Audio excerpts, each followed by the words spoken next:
we were locked in for that entire time. I'm very curious as to what the boy Vati Vidya has to say. Recently, I played 6 hours of Elden Ring Nightrein, and we were locked in for that entire time. This game is addictive, it's intense, it's way faster paced than I expected, and I think it's gonna be a hit. So let's talk about it. Please do. I am excited to see how this goes, because it looks like a good game to me. Our characters have just left the round table hold, and day 1 is about to begin. Your goal in Nightrein is to survive each day as a ring of rain closes in around you and your team.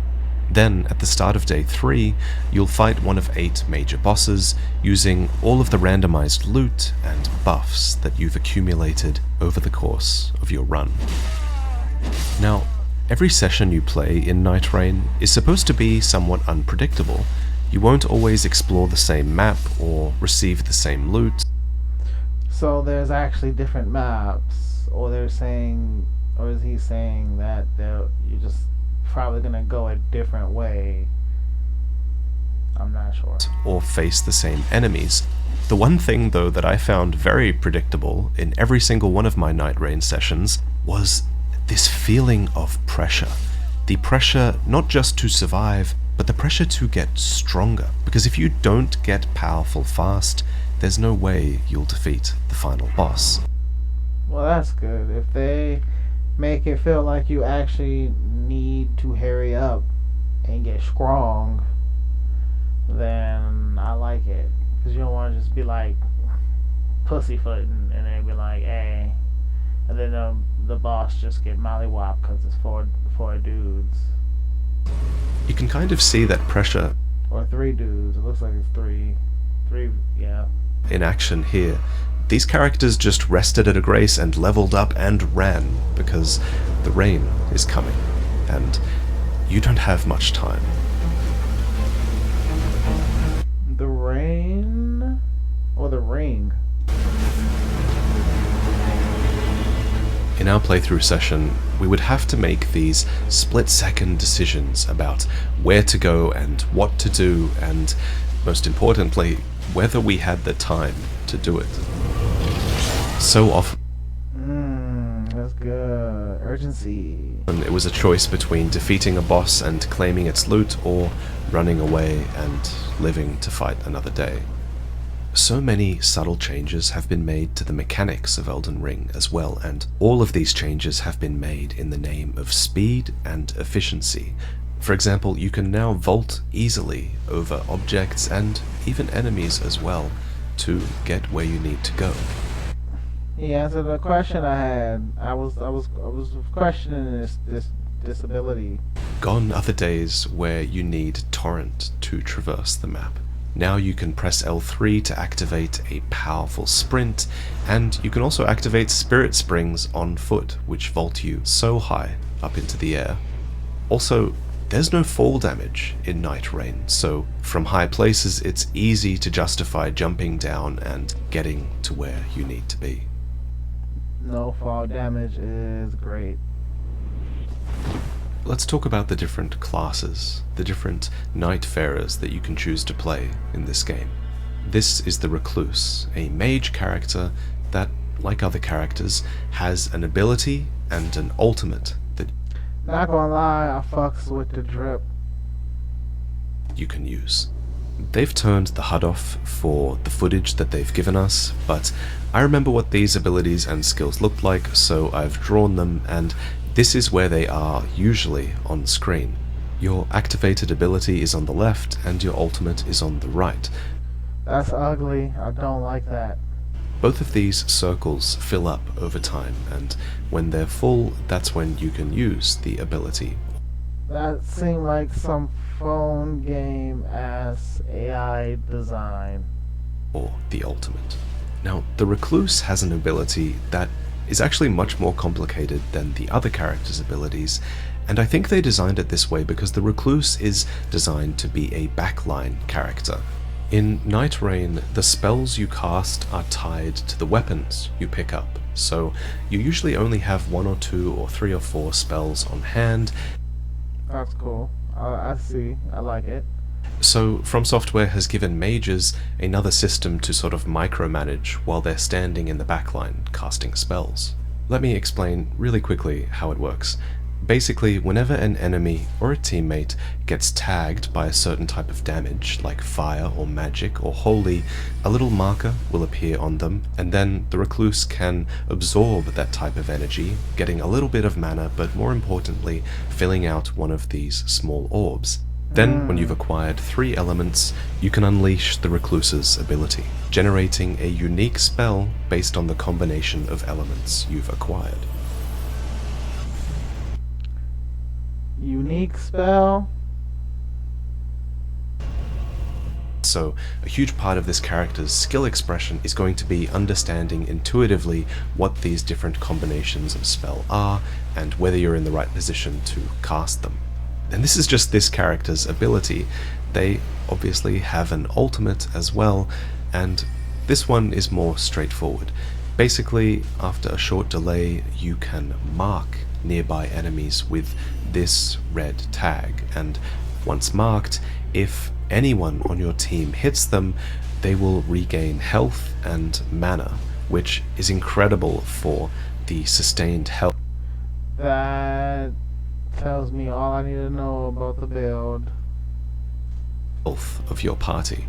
Now, when you cast an ultimate from any character, your character actually becomes invincible while they're casting it, which in the case of the Recluse is especially handy, as you can see in this footage where they use it to sort of mitigate all of the aggro that they're...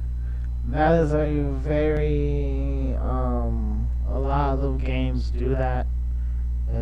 But that window of being invincible was like 5 seconds, it looked like. And, I don't know how I feel about that, but receiving. Okay. good mechanic. So the Recluse is the most complicated character to explain. They also even have a passive ability, just like the other characters do, but I don't really know what the Recluse's does. I think it regenerates mana somehow. You can't tell me that it regenerates mana and then gives... You can get builds that regenerate mana. Okay, well, never mind then. This is... I guess we just gotta wait and see, because that sounds a bit... Like, I like it, but it sounds like that might be a bit weird. Anyway, let's talk about the next character, Wilder, who is very much a jack of all trades. Wilder's hookshot ability is on a very short cooldown, and you'll find yourself using it a lot. On small enemies, it pulls them towards you, and... Get over here! Crazy. On larger enemies, it pulls you towards them. Get me over there! Alright. One thing worth noting is it's easy to chain the hookshot into different attacks, like you can see here. The hookshot can also be aimed manually, hitting the terrain and launching you Spider-Man activated. Gotcha. forward. Now, Wilder's ultimate also uses his left arm. The grappling hook opens up for an explosive blast. This blast can be charged, it can be comboed with your running animation and the hookshot animation, and it stuns enemies. In this case, it actually staggered the enemy, allowing for a critical hit, but You just uppercutted my man's whole jaw into the mog. Into the bog, I meant to say. on every single enemy and boss I used it against, it also stunned them for a short amount of time, which was this A man's drinking dirt water now. unique animation that allowed my teammates to sort of get a moment to breathe or do extra damage. While He looked like he was thirsty. I don't think bog water is good for you though.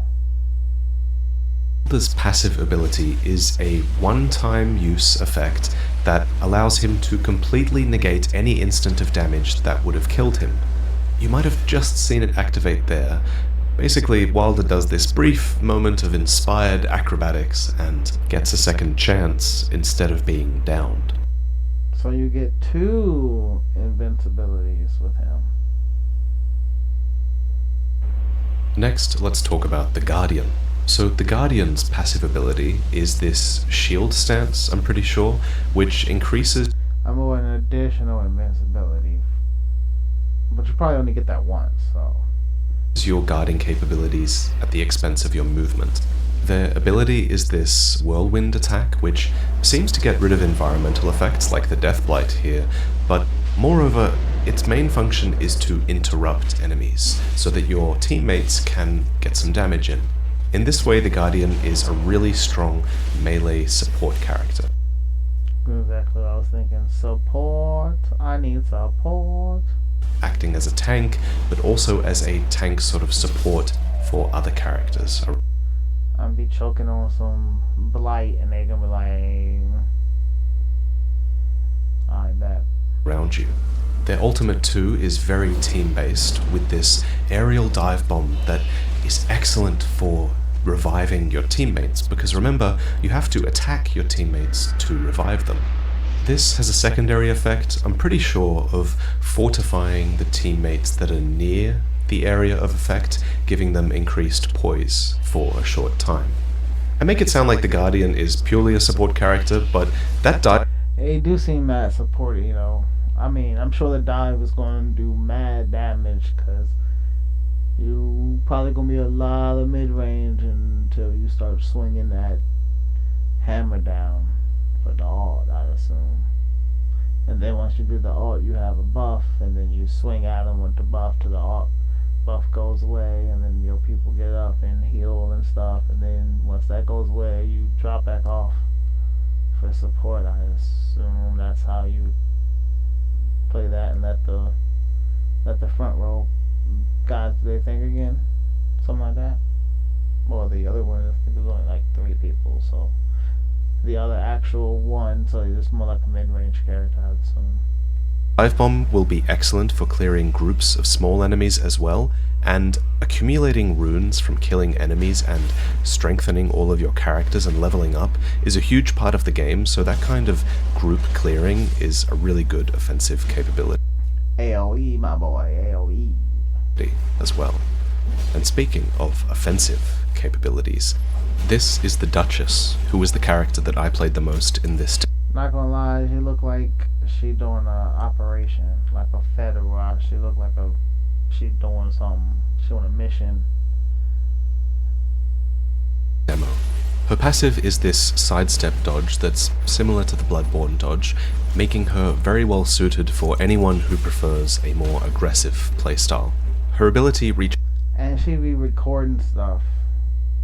Is she a spy? Charges extremely fast, like you can use it every 10 seconds or so, and it's a sort of stopwatch themed ability which takes into account the last few seconds of damage that enemy has taken and duplicates it. I'm glad there's no story mode. I promise you she would betray you. She looked like the type that stabbed you in the back, just what I'm saying. She working with the ops from the beginning. This effect is shown by a white spirit that appears and sort of shows the damage that is being duplicated. That shit clean though. Because you're so aggressive, the Duchess naturally gets a lot of aggro, but this is offset by her dodge, but also by her ultimate, which is a cloaking spell that cloaks you and your nearby allies, making you way less likely to get aggro and just enabling a few different things within the context of the game. She seems more like a spy than an assassin, not gonna lie. But, yeah, it works. For example, you can use it before a fight to get the jump on enemies, you can use it in the middle of the fight to disengage from enemies, or something that's especially good is using it to safely resurrect your teammates once they get downed. So, when you die in this game, you fall to the ground, you crawl extremely slowly. Yo, going invisible into way so you don't break the invisibility. That's clever. I'm glad they thought of that because I'm like, it shouldn't break if you're not aimed at a opponent. But maybe it's just the fact that it was a bow and arrow. I don't know. And a little circle appears above your head. This little circle is basically like a health bar that your teammates have to attack and deplete in order to resurrect you. The first time you're downed, you only have one of these purple bars, the second time you have two, and the third time you have three, meaning that every subsequent time you die, it's more risky for your teammates to try and resurrect you because they have to stand there hitting you while avoiding aggro for quite a long time.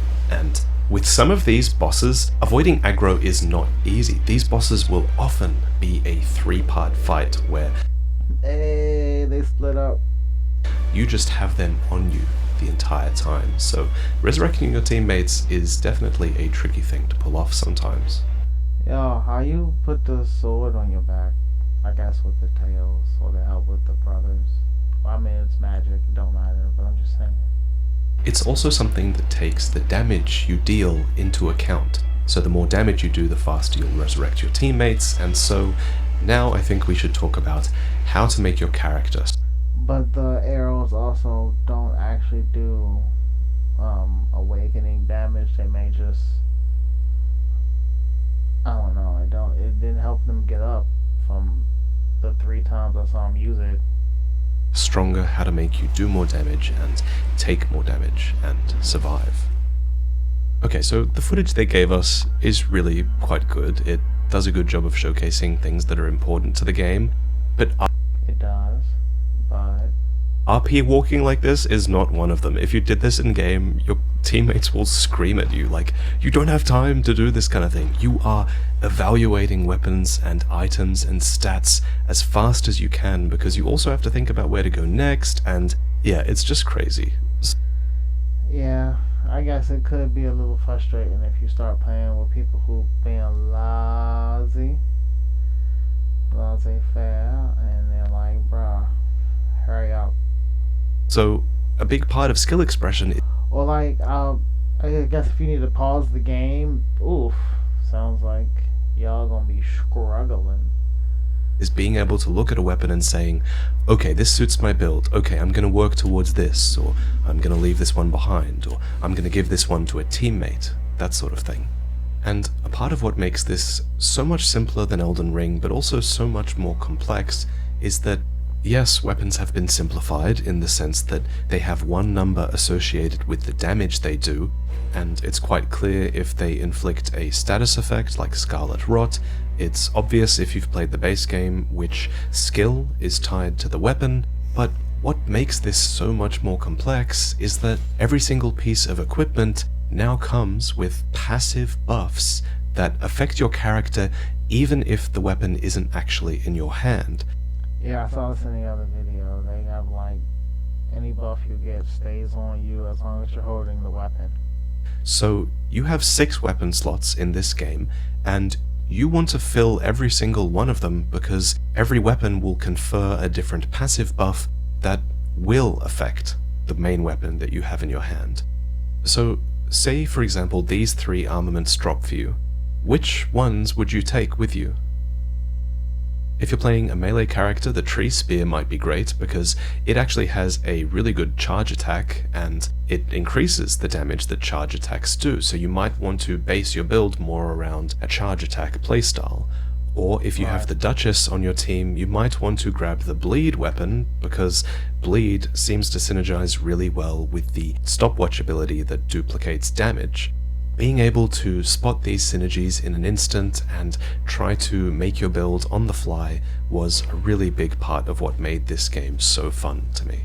You should also be evaluating consumables because you can only carry 4 stacks of any one consumable at any one time, and consumables are really good now. Firebombs are now handheld nukes that can be thrown in midair. Making consumables usable or is good. Bringing it down to 4 is good because it kind of forces you to actually use them. but not making it so much to where you feel like you can hoard them because it's only like four. But we'll see how people play the game. And weapon buffs can be applied to any weapon, and they're powerful, so bear that in mind.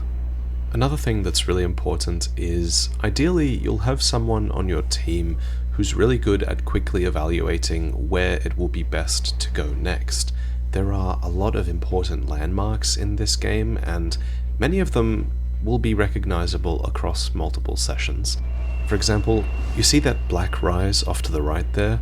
So if you solve the puzzle and make your way to the top, you'll get a choice of 3 armaments and or buffs to choose from, which usually is a reward that's exclusive to when you kill bosses in this game. So basically, Okay, so they're saying there's different ways to get different types of ups, and the shrines being the least with like fighting are probably the better ones to go for, but they require you to use your brain. And so they're probably going to be the least fun, possibly. So they give you the better rewards. Makes sense. basically every landmark has a boss within it, but some have interesting things as well, like we're currently diving down to Kenneth Heights Castle, which showed up a few times for us in our run, and inside this room there was a map on the table, and when you interact with the map, it actually reveals points of interest that usually wouldn't be marked on the map. For example, the locations of these silver scarab beetles would show up, and whenever we defeated one of these, a talisman would drop.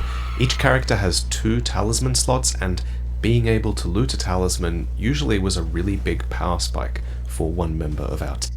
Okay, so it's talismans are like big buffs or big attribute buffs in some way, but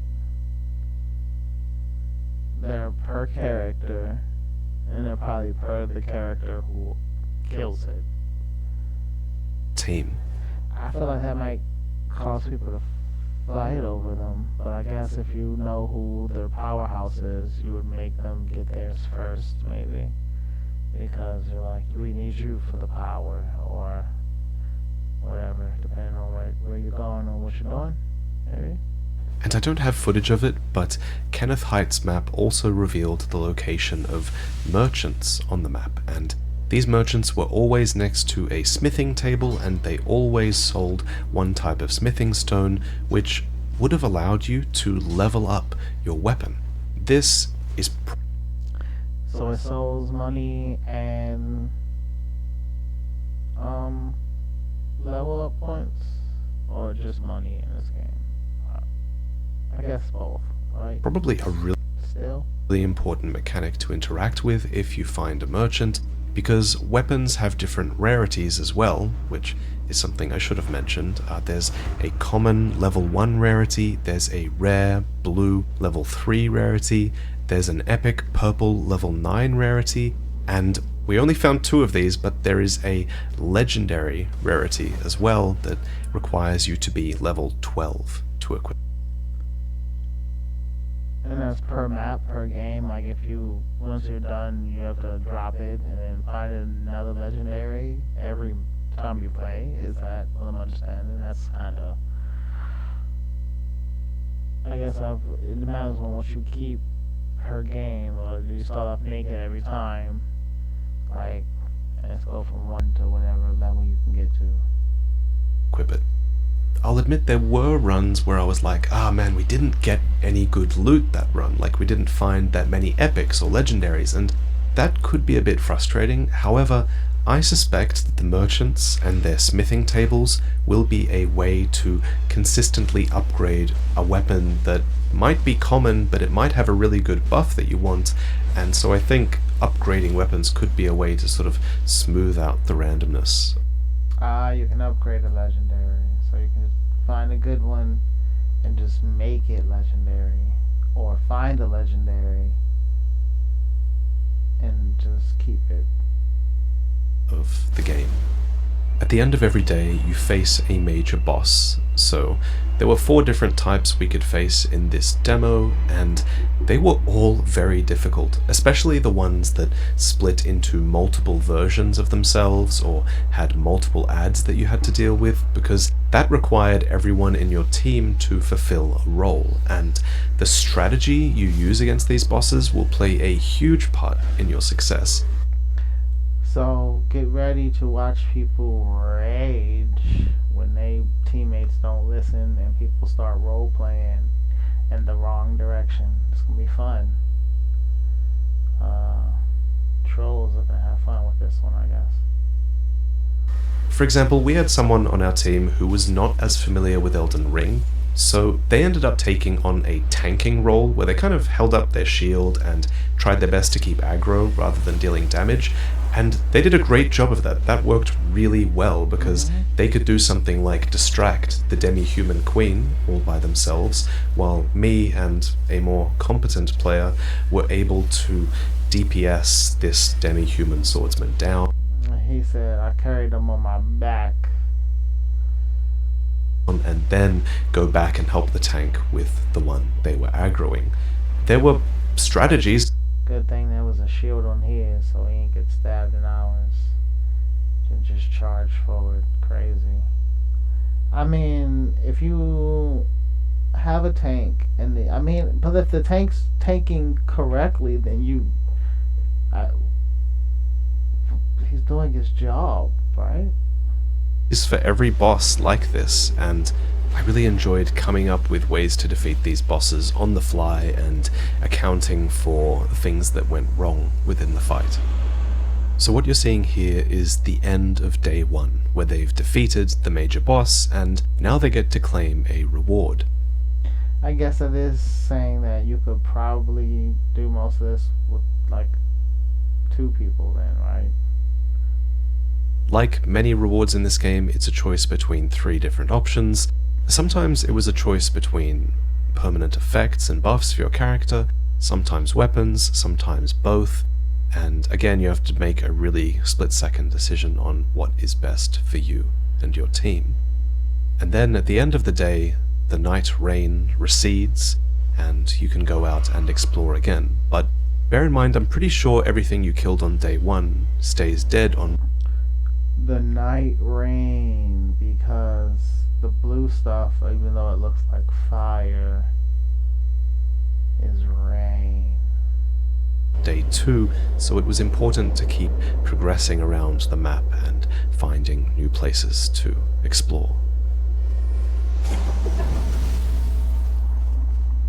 Eventually, everything culminates in this. The day 3. Your final fight against the chosen Night Lord that you set out to face when you left the Round Table Hold. You choose him beforehand.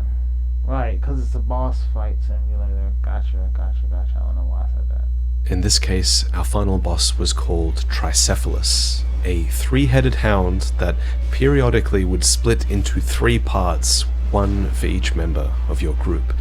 It's in this boss fight, and boss fights like this, that you realize Nightrein really was designed for 3 people. Yes, they probably could have designed enemies so that they scaled with the amount of people in your party, but there's something to be said for not compromising on your boss design around that fact. You know, these bosses feel like they were designed to be taken on with 3 people, and everyone in your party is supposed to have a different role. Which means that even though you can fight them with 2 people, you should not. And then so that means they want the people who are in these to be some type of adequate. That's going to be fun. In these fights as a result. So, but it looks like you do a lot of damage, so I don't know. I guess it depends on the scaling. We'll see. that's Nightrein. I mean, I could go on about all the different little things I've discovered, but I don't have footage for it right now, so I think I'll just give you my thoughts on the game. Obviously, somewhat biased. I run a From Software YouTube channel. You have to take what I say with a grain. Right. What is on your brain bits? Good grain of salt, but I really did have so much fun playing this. In retrospect, I was a bit wrong about my analysis of the game previously, because previously a big point I mentioned was that, Nightrein will allow you to get immersed in this ever-changing world and take in the scenery and just enjoy like a first playthrough of Elden Ring again. This isn't that. Like, you don't have time to Why was that your take? It was clearly a circle, and the circles games always make you move quickly, Alan.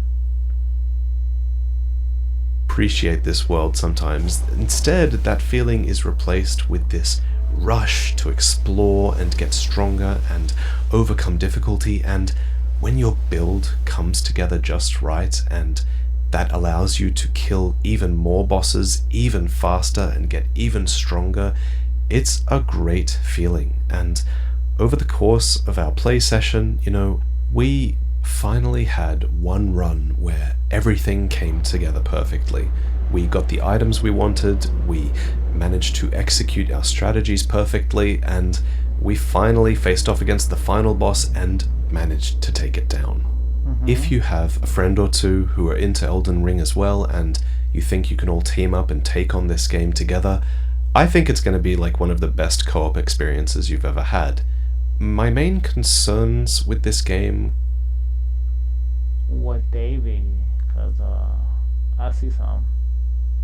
come from the fact that, if you don't have someone else to play this with, will this game still be great played with randoms or played by yourself? I'm not as sure of that, and I think come the network test in a couple of days, people aren't going to have that many friends to play with who also got into the network test, and so I think some of the feedback might be more negative because of that. But as it stands, everyone I know had a blast playing this together, especially side by side in the same room with... That's what I'm saying, though. That's what I was saying, though. It's gonna be. It looks like it's gonna be fun, but like when you have to play with randoms and jobbers and trolls, then how fun will it be? I mean, we'll see. with other people. It was just an unforgettable experience. The other thing I'm curious about is, when the full game releases, how random will the maps be? In this demo build of the game, again, we could only play one of two maps, but we've kind of been led to believe that maps will be somewhat procedurally generated and that they'll stitch together different zones, and...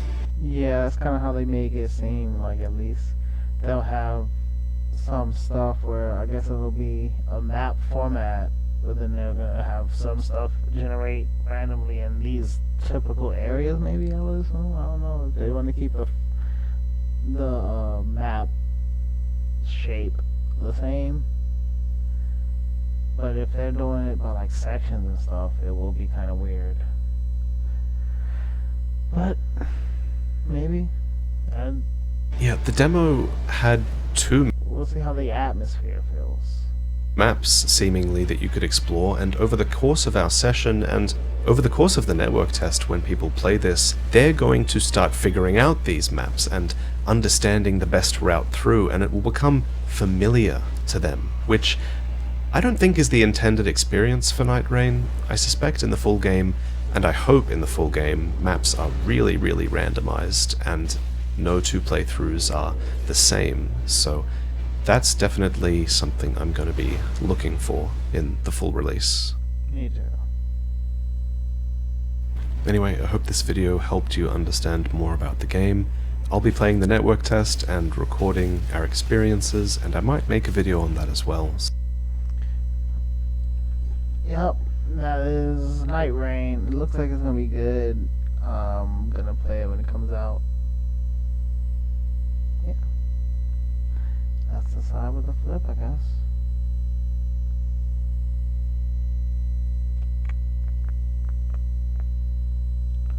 Like, share, subscribe.